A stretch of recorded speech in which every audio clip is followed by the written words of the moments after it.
Hey guys, welcome to KO Control, where I'll show you how to maintain, repair, and in some cases even mod your retro games and retro game consoles.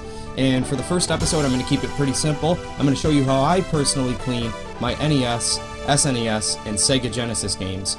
So, as not to waste any time, let's get right into it. Have you ever just walked over to your shelf and been like, Maniac Mansion, that looks like a great game, one of my favorites. Yeah, I'm gonna play that. So why don't I mosey on over to my Nintendo, open the flap, stick the game in, and just go ahead and not push it down. But let's start the console anyway. Oh, the flashing light. What do I do now? Well, I suppose there's only one thing to do. Turn the console off, open the door, take the game out, and let's give it a good blow. I mean, geez, that's worked in the past. Hasn't it? Well, let's go ahead and stick it back in the console. Oh boy. Will it work this time? No. Having the same flashing screen problem. Well, gee, I think I got a solution to it. Push the game down! Cleaning your games is easy, but you're going to want to have a couple things on hand first. First thing you're going to want to have is a bit handle. Now, this is the type of screwdriver that's going to accept any sort of a bit. Mine is a ratcheting type, but it really doesn't matter. You know, you can get one of the regular ones, it'll work just as well. The second thing you're going to want to have, or second things I should say, are security bits. You're going to have your Nintendo type and your Sega type. The only difference between the two, well obviously the fact of the length of the ones that I got, are going to be the size of the bits that you're unscrewing. Sega takes a larger one. I got these both on eBay for $1 or $2 a piece. Very easy to find, very inexpensive. The third thing you're going to want to have is a pink eraser. Now you can find this at any supply store, Walmart, you know, even grocery stores carry these things, drugstores, so easy enough. And you can see I've gotten a lot of use out of mine so far. It's pretty much down to nothing.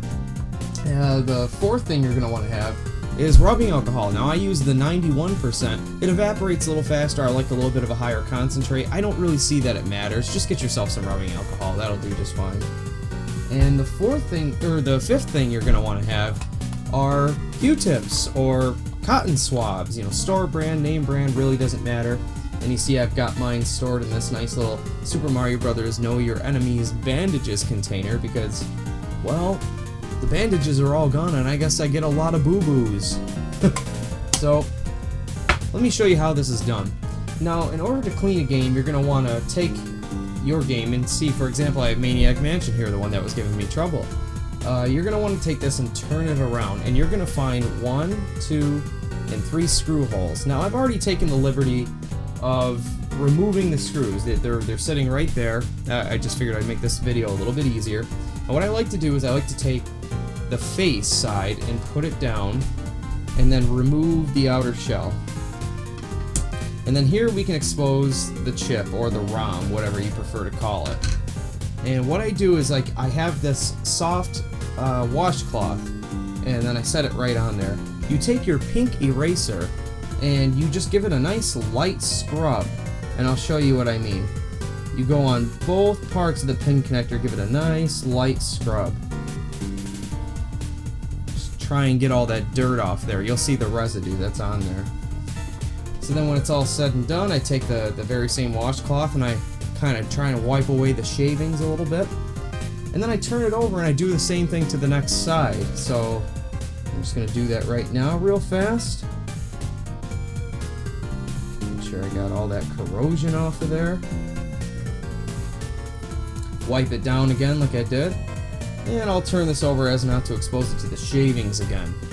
Now, the next step you're going to want to take is your Q-tips. You grab one of these, take it out, grab your rubbing alcohol, screw the cap, get a little bit on one side, kind of wring it out along the edge of the container there. You know what I mean? You don't want to have too much, you don't want to saturate it. What you do with the rubbing alcohol is you give it a tiny little polish. I like to go in this downward motion along the pins here. And then I turn it around, I take the dry side, and I wipe it down once more as to just kind of help it dry a little bit quicker. Now this side with the rubbing alcohol on it, it's still moist, so I'm going to use it on the other side of the game here. Give it a little polish, and turn it around once more. Use the dry side and dry it off. Now, I don't know how well the camera's going to show up at this particular Q-tip. It's nice and dark on the outside. It's actually kind of dirty. So I got a good amount of dirt off of this thing. I've played this game a lot throughout the years, so no doubt that it's dirty.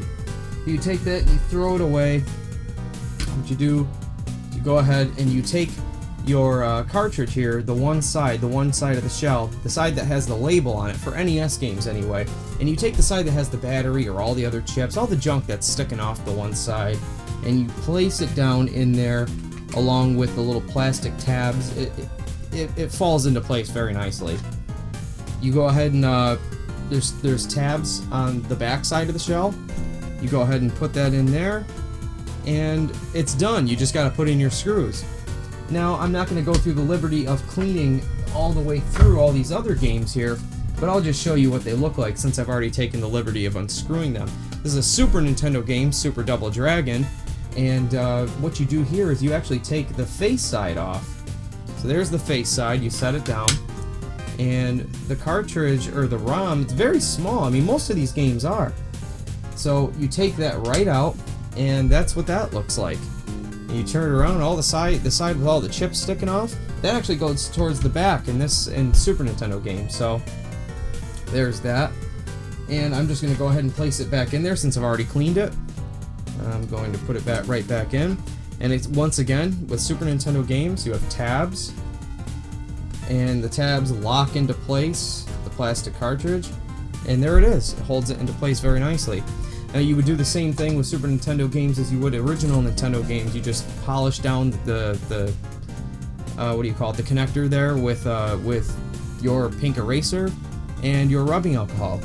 And Sega Genesis is no different. Once again, I took out the screws already, and if you turn it around, there's just 2 screws that you need to take out with the Sega Genesis bit.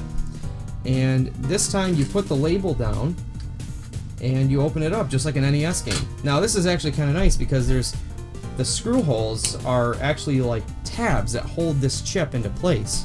So you pull the chip out, and there it is. Couldn't be any more simple. You just have like one giant chip, whatever you call it, sticking off this side, and you would do the same exact thing. You'd run it down with an eraser, rub it down with rubbing alcohol, dry it off, and put it right back in. So then it falls right back into these tabs here because it got holes in the chip. Pretty simple. Go ahead and close the cartridge up and screw your screws back in. And it's just that simple. And there you have it. That's how I like to clean my retro video games. I've been doing this for a while now. The games always seem to work very well afterwards. I've had many games that didn't work, and I did this little method and they worked great afterwards. So I hope this video was helpful for you guys, and if you enjoyed the video, please like it, and please subscribe to the channel because there is going to be more. So thank you.